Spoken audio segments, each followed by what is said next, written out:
Mesdames et messieurs, bonjour ou bonsoir. Tout dépend de l'heure à laquelle vous écoutez cette vidéo chez vous. Je m'appelle Michel Biemton, journaliste web camerounais, et merci de faire confiance à cette chaîne YouTube de l'engagement sociopolitique.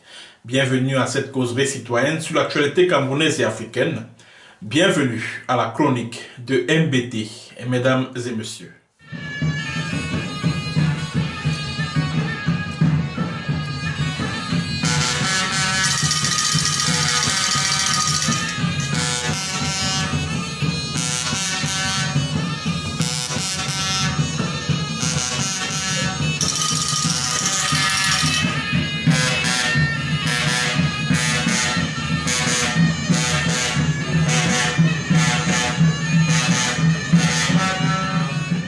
Alors, mesdames et messieurs, vous venez donc de regarder les images de Franck Emmanuel Biya qui est reçu par le sultan des Bamoun, le jeune sultan des Bamoun, le roi Nabil Njoya. Alors, j'ai posté cette vidéo pour vous rappeler ce qui est en train de se tramer en coulisses. Vous-même, vous le savez, que Franck Biya est celui que les Français sont en train de préparer pour succéder à son père, Paul Barthélemy Biya Mvondo. Vous avez vu ce narcotrafiquant au sommet sur le pacte financier mondial qui s'est déroulé le week-end dernier à Paris. Remarquez que Franck Biya est de plus en plus sous les feux des projecteurs. Ça veut dire ce que ça veut dire. Ceux qui ont la capacité de lire entre les lignes, de lire les signes, peuvent y percevoir une volonté de positionner Franck Biya aux premières loges. On voit également que des lobbies, des groupes de pression tels que le mouvement des franquistes, etc., sont en train de battre le macadam afin que Franck Biya succède à son père. Et c'est justement à tout ce beau monde-là, à tous ces franquistes-là, que je veux m'adresser à travers cette chronique de MBT. Mais vous, les soutiens du narcotrafiquant Franck Emmanuel Biya, là, vous êtes sérieux? Vous êtes sérieux? Vous voulez que le pouvoir suprême échoue entre les mains de qui là? Vous voulez que le pouvoir suprême soit confié à qui là? À Franck Biya? À Franck Emmanuel Biya? Un individu dont on ignore tout du background, que ce soit académique, que ce soit professionnel. On va confier tout un pays, toute une république comme la République du Cameroun, à un monsieur comme celui-là, à un bonhomme comme lui. Mais c'est pour qu'il fasse quoi du pays? C'est pour qu'il enterre la République du Cameroun, qui est complètement à genoux. C'est-à-dire que quelle est l'idée qui se cache même derrière votre zèle à vouloir que Franck Biya succède à son père? Quelle est l'idée qui se cache derrière? Voilà un individu comme Franck Biya. On nous dit, ça c'est ce qu'on apprend, qu'il fait dans les affaires. Est-ce que vous les franquistes là, vous pouvez nous dire quel est le chiffre d'affaires que cet individu qu'on appelle Franck Biya réalise par an? Quelles sont même d'abord ces sociétés? Ces sociétés sont basées où? En quoi est-ce que ces sociétés sont bénéfiques aux Camerounais, aux contribuables camerounais? Parce que nous savons tous que Franck Biya a été le patron de ingénierie forestière, INGF, entre 1997 et 2004. Et puis cette société est tombée en faillite après avoir suscité un scandale qui a d'ailleurs été dénoncé par des sociétés françaises telles que Suivi, Parce que c'est une société qui faisait dans le pillage des forêts camerounaises. Et puis après, c'est-à-dire que toutes les sociétés que ce type a eu à gérer sont toujours tombées en faillite. Un type comme Franck Biya, cet individu, ce voyou, ce narcotrafiquant, qui est incapable de diriger une entreprise, c'est tout un pays qui va pouvoir diriger. C'est tout un pays qui va pouvoir diriger. Un enfant qui a été éduqué dans la corruption, dans les détournements de fonds, dans le pillage des caisses de l'État. Est-ce que vous savez que cet enfant qu'on appelle Franck Biya a 33 ans? 33 ans. Il s'était déjà tapé une villa au niveau de Cap-Martin à Monaco. C'est-à-dire qu'une villa qui coûtait 2 milliards de francs CFA aux contribuables camerounais. Est-ce que vous le savez? Et à l'époque, en 2004, quand il acquérait cette villa-là, une villa, un duplex, une villa cossue. Quand il l'acquérait, il avait 33 ans. Et c'est à lui que vous voulez confier la direction de tout un pays. Vous êtes sérieux là? Vous êtes sérieux? À 33 ans, hein? 33 ans. Le gars achète déjà les maisons à Monaco à hauteur de milliards de francs CFA. Vous pouvez imaginer ce qu'il avait en termes de fortune. Vous pouvez imaginer à 33 ans seulement. Et imaginez ce qu'il a aujourd'hui comme fortune. Combien il pèse en termes je sais pas, de centaines de milliards de francs CFA. Avec l'argent qu'il passe le temps à voler à gauche et à droite. Des caisses de l'État du Cameroun. Et c'est à lui là que vous voulez confier la direction du pays. Mais vous blaguez mal avec les Camerounais. Vous blaguez très mal. Un type qui n'a jamais pu faire prospérer une entreprise. Aujourd'hui, il lance telle entreprise, ça tombe en faillite. Après, vous apprenez que non, il a encore créé ou c'est Afri One. Après, vous apprenez que non, c'est une autre et une autre encore. Quelqu'un qui n'a jamais réussi à faire prospérer une entreprise, à diriger une entreprise, à faire en sorte que cette entreprise résiste au temps. C'est-à-dire quelqu'un qui est incapable de diriger, c'est tout un pays qui va pouvoir diriger. Mais vous voulez nous amener quoi comme ça dans notre pays? Vous voulez nous amener quoi comme ça? Vous voulez nous amener quoi comme ça? Et c'est comme ça qu'il est empêtré dans des scandales financiers. Scandales, c'est-à-dire que ce type n'a créé que des scandales. Scandale sur scandale, scandale sur scandale. Donc, celui qui s'apprête à prendre le pouvoir au Cameroun après Biya a déjà à son actif des milliers, c'est-à-dire que des scandales financiers à n'en plus finir. Des scandales financiers. Je parlais tout à l'heure de la villa qu'il a acquise au niveau de la Côte d'Azur, à Monaco. C'est le Comité catholique contre la faim et pour le développement qui avait révélé ce scandale-là en 2009. Et en plus de cela, est-ce que vous savez, mesdames et messieurs, que Franck Emmanuel Biya a créé une société immobilière appelée IDSA. Il a créé une société immobilière, mais c'est sa femme qui gère ça. Sa femme s'appelle Virginie Sonia. C'est comme ça que son épouse là s'appelle. Une certaine Barreau, quelque chose. C'est elle qui gère la société immobilière là. Et cette société immobilière est à la tête de nombreuses acquisitions immobilières en France. Et pas à n'importe quelle adresse. Hein. C'est-à-dire qu'à des endroits où acquérir ou alors louer un immeuble coûte excessivement cher. Et vous pouvez imaginer avec quel argent est-ce que ces gens-là se bâtissent toute une fortune. Vous pouvez imaginer un peu.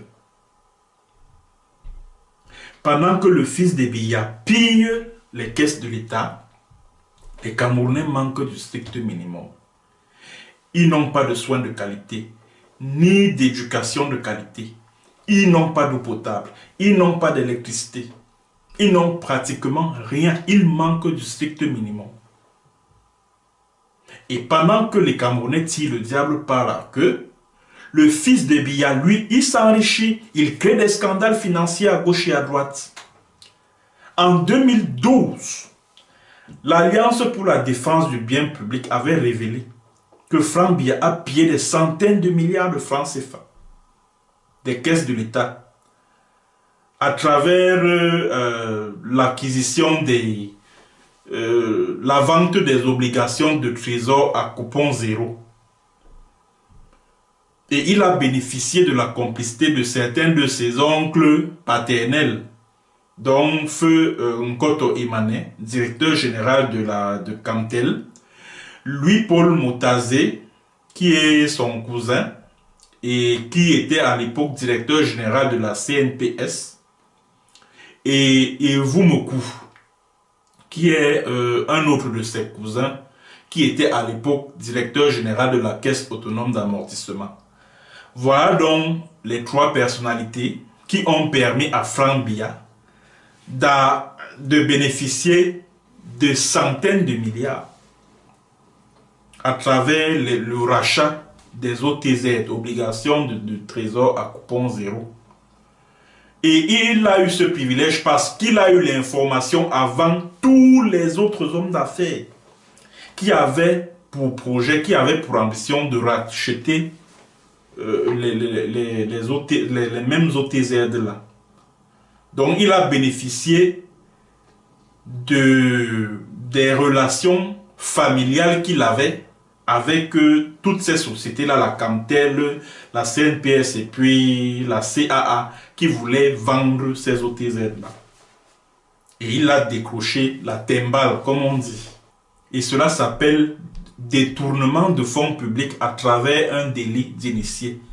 Donc Franck Biya, avant qu'il ne prenne le pouvoir, il doit déjà répondre devant les tribunaux de ce scandale financier-là. Et je me rappelle qu'à cette époque, des organisations, c'était en décembre 2012, avaient déjà saisi, que ce soit le Tracfin, que ce soit la justice française, afin qu'ils soient poursuivis pour détournement de fonds publics. C'est-à-dire que les mêmes membres de l'Alliance pour la défense du bien public là, avaient saisi la justice française. Mais comme la justice française, mais comme la France est complice de tous les détournements de Franck Biya, elle ne peut que fermer les yeux à tout cela. Franck Biya, tout comme Chantal Biya, hein, ils ont acquis des immeubles en France, surtout à Monaco, là où ils résident là. Ils ont acquis des biens immobiliers en France avec l'argent du contribuable camerounais. Puisque le journal L'Observateur, je crois que c'était l'année dernière, quoi, en 2022, l'année dernière, avait posé la question à Franck Biya que d'où est venu l'argent pour acquérir le duplex que tu as acheté à Monaco à hauteur de 3 milliards de francs CFA en 2004. Il n'a pas pu répondre. Il n'a pas pu répondre, ce petit trafiquant de drogue là. Il n'a pas pu répondre. Vous pouvez donc aisément imaginer d'où provenait l'argent qui a permis à Franck Biya d'acquérir cet immeuble à Monaco. Vous pouvez aisément imaginer. Et à l'époque, il avait 33 ans, je le précise. 33 ans.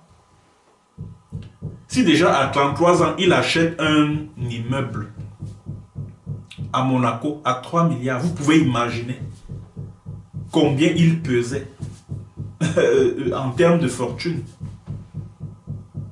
Vous pouvez aisément imaginer quelle était sa fortune à l'époque. À 33 ans seulement. Et il est dans les affaires depuis 1997, grâce à son père. Donc le seul CV de Franck Biya, le seul CV que Franck Biya peut présenter au Camerounais, comme il dit qu'il veut être le président de la République, son seul CV c'est fils à papa, fils de chef d'État, fils de président de la République. Ce n'est que ça. Puisque moi je ne lui connais pas de background académique. Il a étudié, ou c'est au collège de la retraite, ou je sais pas moi, ou c'est au lycée Leclerc. Et de son parcours au niveau du secondaire, il se dit plein de choses. Il se dit par exemple que lors de l'examen probatoire, il a été recalé plusieurs fois. Il a fallu que quelqu'un d'autre compose à sa place pour qu'il puisse obtenir l'examen probatoire. Et tout s'est arrêté là pour lui. Après, on l'envoie étudier aux États-Unis. Il crée un scandale là-bas. Trafic de drogue. On les arrête, lui et le fils de Mendozé. Le fils de Mendozé a été obligé de dire que non, ce stock de drogue-là, en fait, ça m'appartient. Alors que c'était pour Franck Biya.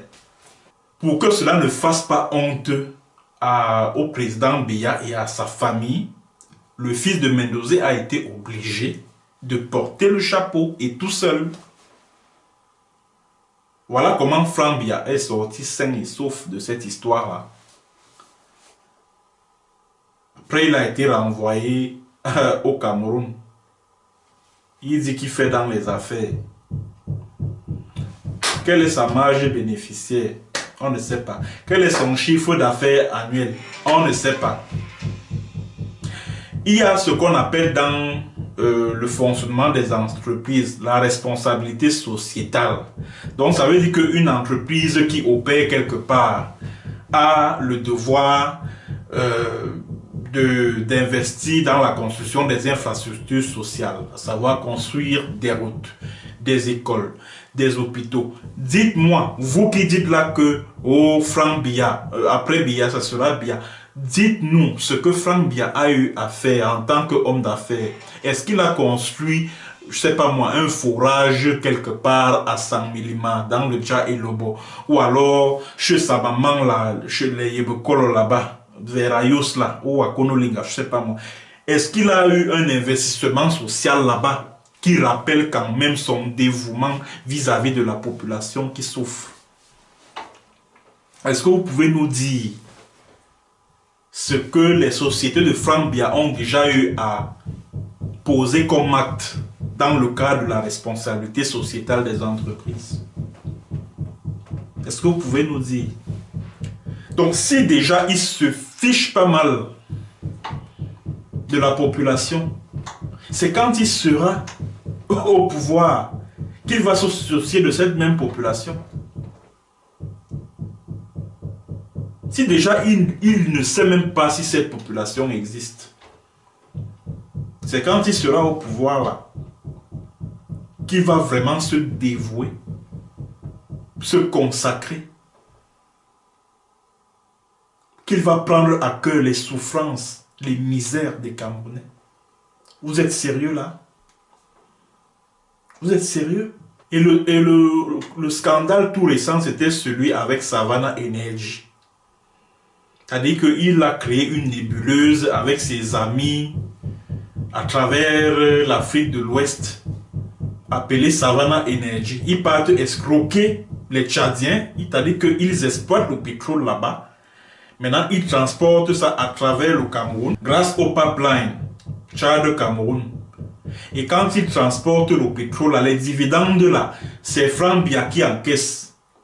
L'exploitation du pétrole au Tchad, c'est la société de Franck Biya, Savannah Energy, qui encaisse. Je dis que c'est Franck Biya qui est derrière. Sinon, pourquoi quand les Tchadiens annoncent qu'ils vont nationaliser leur pétrole, Franck Biya ramasse ses pieds pour aller négocier avec l'office de débit pour que la nationalisation n'ait pas eu lieu? Pourquoi il s'est rangé au Tchad s'il n'avait pas d'intérêt derrière Savannah Energy? Pourquoi? Et pourquoi lors du dernier conseil d'administration de la SNH, l'une des résolutions de ce conseil d'administration, c'était la fin de toute transaction avec Savannah Énergie. Alors, s'il n'y avait donc aucun problème entre la SNH, entre le Cameroun et Savannah Énergie, pourquoi la SNH a décidé de rompre toute transaction avec Savannah Énergie s'il n'y avait pas de problème quelque part? S'il n'y avait pas de problème, si Franck Biya n'était pas le véritable propriétaire de Savannah Énergie, pourquoi la SNH a donc rompu la collaboration avec Savannah Énergie? Pourquoi? Pourquoi? C'est donc tout cet argent-là que les Franck Biya, que Chantal Biya, que les fils jumeaux de Chantal Biya, les enfants de Marc Parla, Franck et puis c'est Patrick Hertz. Tout cet argent-là qui passe le temps à piquer dans des sociétés qui brassent de l'argent au Cameroun, à gauche et à droite, dans le pétrole camerounais qu'ils ont confisqué, c'est grâce à cet argent-là, donc, grâce à ces centaines de milliards, que Franck Biya peut se permettre d'acquérir des biens immobiliers en France, à Monaco, etc. Il se bâtit une fortune. Et c'est des individus pareils que les Camerounais voudraient encore voir à la tête de l'État du Cameroun pour je ne sais combien d'années encore. Mais est-ce que vous êtes sérieux là? Est-ce que vous pensez même à votre avenir, à l'avenir de vos enfants, à l'avenir de vos petits-enfants? Quand vous confiez la tête de votre État à des parvenus de ce genre, vous voulez confier le Cameroun à Franck Biya. Mais vous êtes sérieux là, les gars?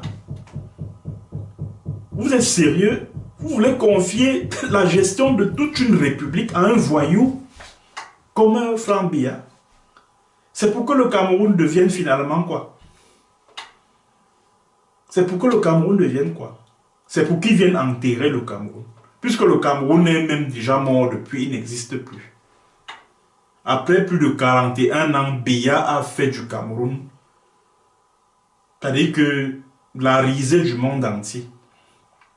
Un pays où il manque du strict minimum. Un pays où les Camerounais sont considérés comme des sous-hommes par ceux qui le dirigent. Où le citoyen est méprisé. Où le citoyen est pillé, il est volé. Et ce citoyen-là ne doit pas revendiquer quoi que ce soit. Sinon, en un claquement de doigts, on le ramasse, on le jette en prison ou alors on le tue, on l'assassine. C'est donc cette gouvernance à la villageoise là. C'est donc cette république villageoise là que vous voulez voir se perpétuer en confiant le pouvoir à Franck Biya. Mes chers compatriotes, je le redis encore ici, ne laissez pas cela. Ne laissez pas passer cette transmission du pouvoir de gré à gré. Moi, j'ai toujours dit le salut du Cameroun passera soit par une insurrection populaire, soit par une rébellion armée. Je le redis ici. Tant que vous continuez à faire foi aux élections organisées par les Elekam de Biya et le Conseil constitutionnel d'Atana et de Biya, oubliez.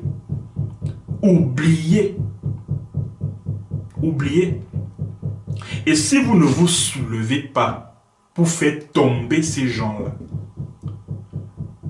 ils sont là, les Nathalie Monziki et tout ça là. En fait, son vrai nom c'est Ingamba et tout ça. Voilà les gens qui dirigent le Cameroun. Elles sont deux. Il y a Chantal Biya au palais.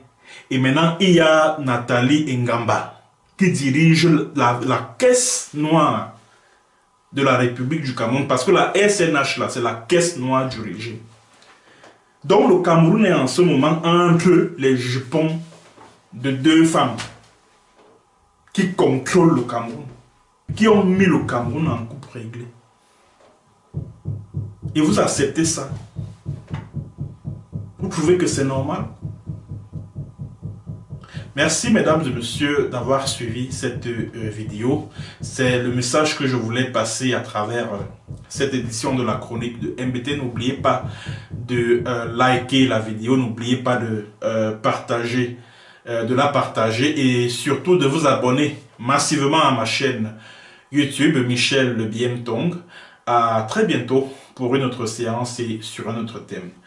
Bonjour ou bonsoir.